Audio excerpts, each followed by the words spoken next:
बनवानी चलल कवना दुल्हा के डली के बनवानी चलल कवना दुल्हा करे लगल टिकावा के मूल हरे वाले बंध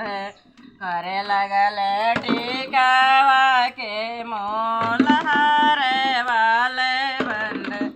टिकावा के मोल दुल्हा तुम से नहीं होखेगा हो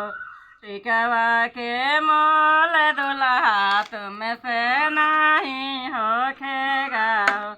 लेकर आओ पापा जी के साथ हरे वाले बंध लेकर आओ पापा जी के साथ हरे वाले बंध के डली के बनवानी चलल कवना दुल्हा करे लगल लावा किट के मोल नया दुल्हा करे लगल लावा किट के मोल नया दुल्हा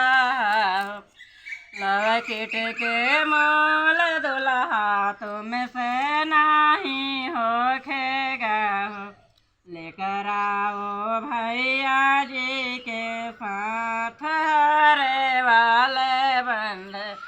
लेकर आओ भैया जी के साथ हरे वाले बंध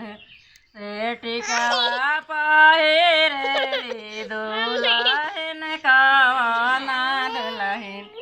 से टिकावा पहिरेली सुभावा कवना सुभावा नई नई के करेली साला महर वाले बंध नई नई के करे